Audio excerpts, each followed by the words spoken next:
আসসালামু আলাইকুম, digital take মাস্টারের নতুন একটি ভিডিওতে আপনাকে স্বাগতম।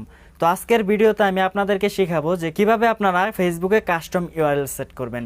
তো আপনারা যদি আমার আইডিটি খেয়াল করেন তাহলে দেখতে পারবেন আমার আইডির ইউআরএলটি হচ্ছে এমন facebook.com/freelancersuhel.bd।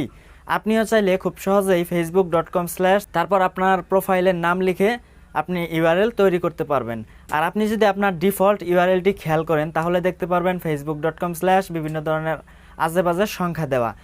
এই সংখ্যাটি দেওয়ার জন্য দেখা যায় কেউ যদি আমাদের নাম লিখে সার্চ করে তাহলে আমারগুলা ফার্স্ট পেজে আসে না বা আমার আইডি ফার্স্ট পেজে আসে না।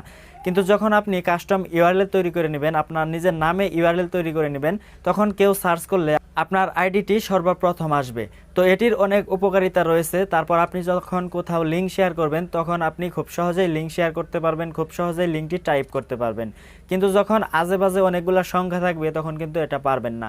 তো আজকের ভিডিওতে এটাই আমি আপনাদেরকে দেখাতে চলেছি যে কিভাবে আপনারা খুব সহজেই মোবাইলের মাধ্যমে আপনার ফেসবুক আইডির কাস্টম ইউআরএল তৈরি করা যায়। আর বেশি কথা না বললে এখন আমরা মূল ভিডিওতে গিয়ে বিস্তারিত দেখে নেব। তবে আপনাদের প্রতি একটি ছোট্ট রিকোয়েস্ট, যারা এখনও আমাদের চ্যানেলটিকে সাবস্ক্রাইব করেন নাই তারা প্লিজ এখনই সাবস্ক্রাইব করে নেবেন। আর যারা অলরেডি সাবস্ক্রাইব করছেন, থ্যাংক ইউ সো মাচ।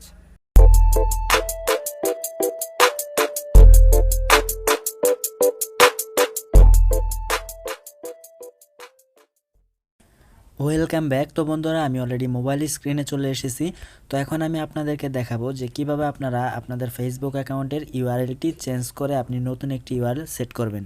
তার জন্য আপনারা চলে যাবেন আপনাদের যে মেসেঞ্জার আছে সেই মেসেঞ্জারে। তো আপনারা অবশ্যই মেসেঞ্জারে আপনার আইডিটিকে লগ ইন করে নেবেন। তো লগ ইন করার পর আপনারা মেসেঞ্জারে এখানে আপনার যে প্রোফাইল অপশন আছে সেই প্রোফাইলে ক্লিক করবেন। তার আগে আমি আপনাদেরকে দেখিয়ে দিচ্ছি আমার বর্তমান ইউআরএলটি। তো তার জন্য আমি আমার ফেসবুক প্রোফাইলে গেলাম। তো প্রোফাইলে যাওয়ার পর এখানে আপনারা নিচের দিকে দেখতে পাচ্ছেন facebook.com/profile.php একটা উল্টাপাল্টা লিঙ্ক দেখতে পাচ্ছেন। তো এখন আমি মেসেঞ্জার থেকে আপনাদেরকে এটি পরিবর্তন করে আমি নতুন একটি ইউআরএল তৈরি করে আপনাদেরকে দেখাবো। তার জন্য আমি চলে গেছি সরাসরি মেসেঞ্জারে এবং স্ক্রল ডাউন করে নিচের দিকে আসব। এখানে ইউজার নেম বলে একটা অপশন আছে, সেখানে ক্লিক করবেন। তো ইউজার নেমে আপনি এখানে আপনার ইউজার নেম তার মানে ইউআরএলটা দিয়ে দিবেন। তো আমার আইডির নাম হচ্ছে অ্যালন সোহেল, আমি অ্যালন সোহেল দিলাম। তো এটা অলরেডি আছে তাই আমি এখানে .bd দিলাম। তো দেওয়ার পর এখান থেকে আপনারা সেভ করে দিবেন। তার মানে একটা কথা মনে রাখবেন যে ইউআরএলটি অলরেডি আছে সেটা দিলে কিন্তু হবে না, কারণ একটি নামের একটি ইউআরএল কিন্তু দুইবার হবে না। তাই এখানে আমি দিলাম অ্যালন সোহেল এখানে আমি বিডি দিব। তো এখানে আমি বিডি দিয়ে দিলাম। তো বিডি দেওয়ার পর এখানে দেখেন সেভ করার অপশনটা চলে আসলো। তো এখানে আমি সেভে ক্লিক করে আমি সেভ করে নিলাম। তো আপনারা সেভে ক্লিক করে আপনারা সেভ করে নেবেন।